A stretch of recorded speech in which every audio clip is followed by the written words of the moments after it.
All right, guys, today we are going to start chapter 2. And chapter 2 is the second of the main topics of calculus. So we have three main topics in calculus. We have limits, we have derivatives, and we have integrals. Okay, so today we've already finished all the limits. We did all that. Now we're jumping into derivatives, and we're going to spend pretty much the bulk of chapter 2 and chapter 3 dealing with derivatives and what they do. But today is really the beginning steps of those. The main thing we're going to talk about today is the definition of derivative. And this is what you're going to have a one-question quiz on or in our next class period. And it's something that you've already been doing, but we'll get to that in a second. Let's talk about what the derivative represents. There's three main things that a derivative represents. First thing is it's the slope of the tangent line.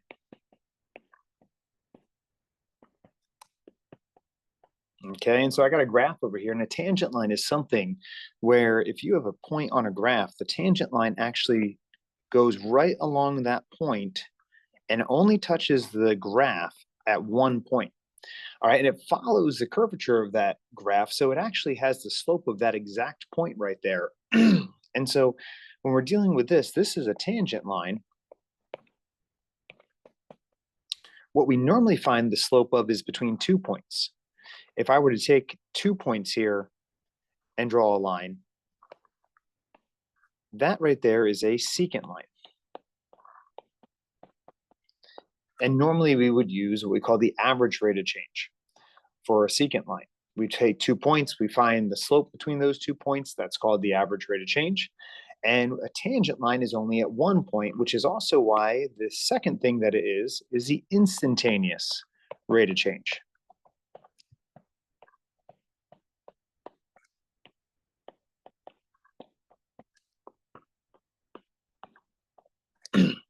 Okay, it's an instantaneous rate of change because we're looking at one single value, not two values, to find that slope between 2 points. Our last thing is it's actually going to have a little bit of a physics background to it. It's also the instantaneous velocity. And we'll spend a lot of time dealing with velocity and acceleration and all those kind of things later on. But the main thing to know is that it's also going to be the limit instantaneous velocity. Now we get into the good stuff. All right, the limit definition for derivatives. This is the key, and this is something that you've already seen a bunch of times. All right, it is the limit as delta x goes to 0 of f of x plus delta x minus f of x over delta x. This is why we've been seeing delta x show up in the last 2 chapters, because we're going to spend a lot of time doing this limit definition for derivatives, and we need to know how to work with it. So we've already been working with it in a lot of different questions, and now we're just putting a new name to it. It's the limit definition for derivatives. So we're going to actually go ahead and find the derivative for a bunch of functions and use this limit definition. And so the questions you're going to see, the phrasing of the question would be find the derivative using the limiting process. In other words, use the definition of derivative. And we're going to start really easy here. We're going to look at just f of x equals 5x. All right, so the main thing is you got to know the formula. Limit as delta x goes to 0 of f of x plus delta x minus f of x over delta x. And so every time I do this, I'm going to write it so that we know what we're looking at. And we're going to plug this right in. So limit as delta x goes to 0. Now we have f of x plus delta x. We've already talked about this. We're going to put that x plus delta x where the x is. So 5 times x plus delta x minus f of x. F of x is just 5x over delta x. Okay, and this should look somewhat familiar. We're going to go ahead and simplify this. So we distribute the 5,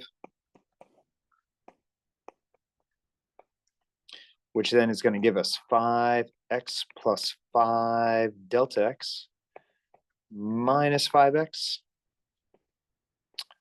over delta x. We see what's going to cancel out here.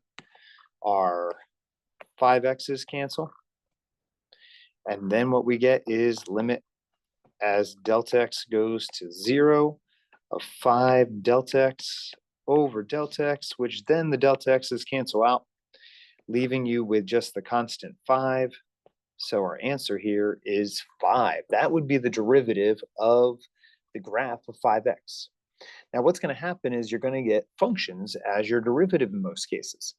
And so those functions help us find the slope of the tangent line, the instantaneous velocity, or the instantaneous rate of change.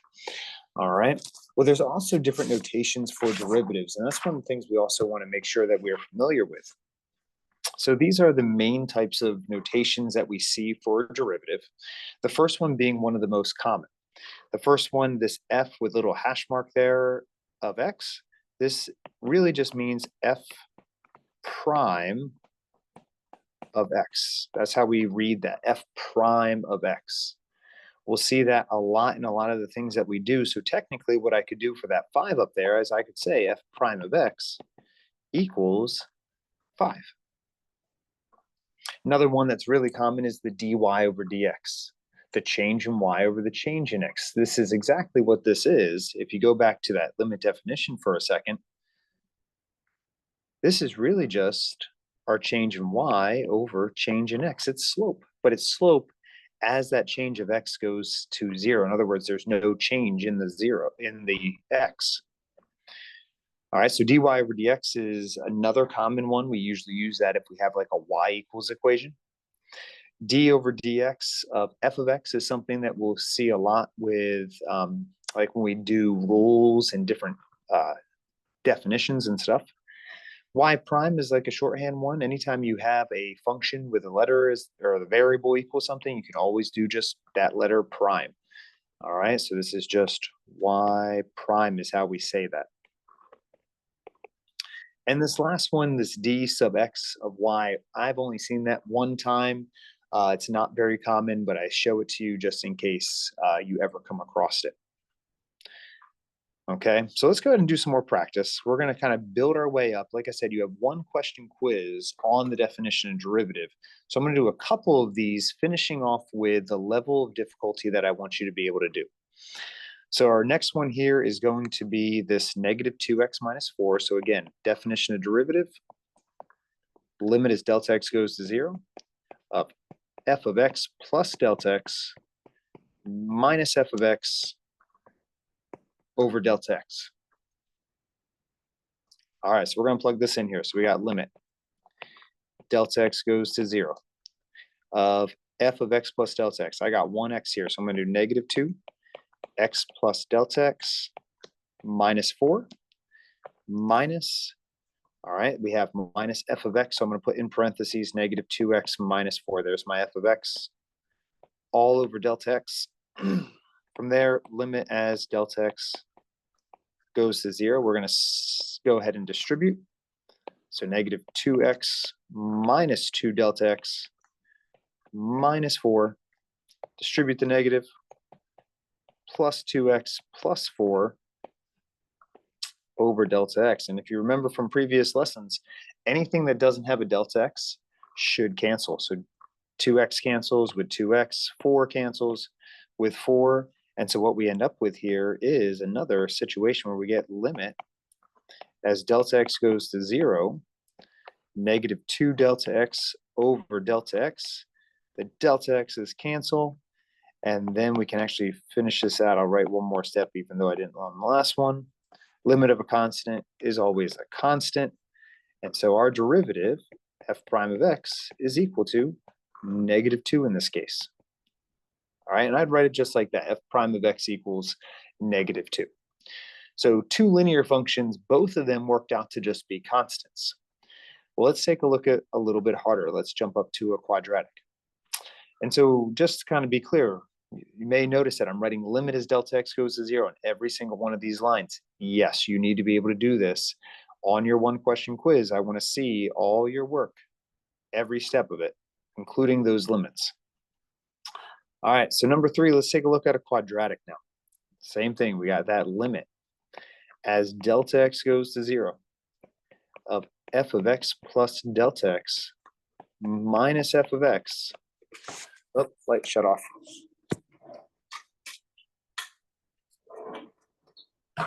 Love sensor lights. Kick off when you really don't want them to. All right, so now what we have is a quadratic. So I got the x plus delta x. Let's go ahead and put that in here. Limit as delta x goes to 0. I got an x here and an x here, so I'm going to put x plus delta x squared plus 3 times x plus delta x minus 4. There's our first part. Got to slide this up a little bit here. And then minus parentheses f of x squared plus 3x minus 4 all over delta x. All right, so let's go ahead and expand this. So remember, the biggest issue that some of you had earlier is this expanding of that x plus delta x squared. That is always going to work out to be x squared plus 2x delta x plus delta x squared. We're going to distribute that 3, so plus 3x plus 3 delta x minus 4, and then we're going to distribute the negative. Negative x squared minus 3x plus 4 all over that delta x. Again, if you did it right, all the things that don't have a delta x, so x squared cancels, negative 3x and 3x cancel, negative 4 and 4 cancel. And so now we notice that everything has a delta x. So I have 2x delta x plus delta x squared plus 3 delta x all over delta x. Now I can cancel out 1 delta x from everything. Now I'm going to show why I can do that. I can actually factor out the delta x off the top. So 2x, take away 1 from each term. And then I can go ahead and cancel those 2 delta x's. Now that leaves me with my last step here. Limit as delta x goes to 0 of 2x plus delta x plus 3. Now I can go ahead and plug in that 0 for delta x, and we get a derivative of 2x plus 3. So this f prime of x is 2x plus 3. So notice that now we got a different function. We got a linear function for the derivative of our quadratic. And we're going to start seeing patterns like that as we continue through this. But it's normal to get an equation when you do the definition of derivative. All right, so that's with a quadratic where a is equal to 1. This is the level that we need to be able to do for the quiz. You're going to get a quadratic trinomial where a is not equal to 1. Okay, so I'm telling you exactly what you need to be able to do in order to be successful on this quiz for this one question.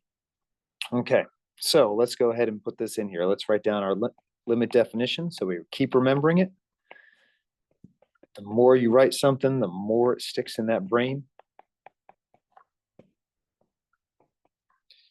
All right, so let's go ahead and tackle this one. We got 2 x's again. So we're going to do limit as delta x goes to 0 of 3 times x plus delta x squared minus 2 times x plus delta x plus 6. There's our first piece, minus parentheses f of x, 3x squared minus 2x plus 6, and that is all over delta x. All right, so now we do the simplifying. And again, the biggest thing that people struggle with is this first step. If you can get past this, normally you're pretty good. All right, so let's go ahead and first thing we're going to do is FOIL out that x plus delta x squared, which gives us x squared plus 2x delta x plus delta x squared. I'm going to distribute the negative 2. So negative 2x minus 2 delta x. A lot of people forget that second distributing there, so be careful there. Plus 6, and then we're going to distribute that negative there. So negative 3x squared plus 2x minus 6 all over delta x. I have one last thing I got to distribute. I got to distribute that 3 in the beginning. That's going to give us 3x squared plus 6x delta x plus 3 delta x squared minus 2x minus 2 delta x plus 6 minus 3x squared plus 2x minus 6 all over delta x. Okay, again, we do this right. The 3x should cancel with the negative 3x. The 2x should cancel with the negative 2x. This negative 6 with a 6, leaving us with everything that has a delta x in there. So 6x delta x plus 3 delta x squared minus 2 delta x over delta x. And since they all have a delta x included in there, I can go ahead and factor that out. And when I factor that out, I can cancel out that delta x in the bottom. So I'll take out that delta x. We get 6x plus 3 delta x minus 2 all over delta x. Delta x's cancel. And then we're left with limit as delta x goes to 0 of 6x plus 3 delta x minus 2. Now we can evaluate that limit. We plug in the 0 for that delta x, which gives us 6x minus 2. And that is our derivative, f prime of x equals 6x minus 2. All right, so that is the level. That's what I should see when I give you this one question quiz on the next class. All right, you're going to get that function, and I'm going to ask you to go ahead and find the derivative using that definition of derivative, and I should see all these steps. Now, some of you are thinking, like, that's a lot of steps. And, you know, yes, some of you can kind of shortcut some of these steps. I did every single step on here to show each of my steps. I'm going to show you the least amount of stuff you need to be able to do on this. So I'm going to do one more. Let me go ahead and erase this that I already had done, because I forgot to erase it. Okay. So one more. And again, this is kind of the level that you need to be able to do. And I'm going to make this more of a condensed version. And this is the least amount that I want to see done when you do this. All right. So again, I'm going to go ahead and write this so that the more times we see it, the better off we are. So f of x plus delta x minus f of x all over delta x. All right, so let's plug this in here. We got limit as delta x goes to 0 of negative 6 times x plus delta x squared plus 2 times x plus delta x plus 7 minus parentheses negative 6x squared plus 2x plus 7 all over delta x. Okay, I need to at least see that first one. All right, now, hopefully by now you're starting to get this x plus delta x squared. So I can really just kind of put it up here so I know what that is, and then distribute everything in one shot. So I'm going to go ahead and do limit as delta x goes to 0. All right, that's going to give me negative 6x squared minus 12x delta x minus 6 delta x squared. Distribute the 2, so plus 2x plus 2 delta x plus 7. Distribute the negative, plus 6x squared minus 2x minus 7 all over delta x. Okay, I can now go ahead and cancel out the negative 6x squared, the 2x, the 7. And on my next step, what I can do, since I see that everything has a delta x, I'm going to go ahead and factor out the delta x right now, which leaves me with negative 12x minus 6 delta x plus 2 over delta x. These cancel. And then I do want to see one more step to finalize this out. So negative 12x minus 6 delta x plus 2 gives me negative 12x plus 2 as my derivative. And so final f prime of x equals negative 12x plus 2. All right, so that is a slightly more condensed format for those of you who hate writing more than 3 lines for anything. But I do want to see at least this when you do that definition and derivative quiz. Okay, so for homework, you're going to practice that definition and derivative. There are things other than quadratics in the homework, but for the most part, like I said, that quiz is going to be a quadratic trinomial with an a different than 1. So just like these last 2 examples that I have here.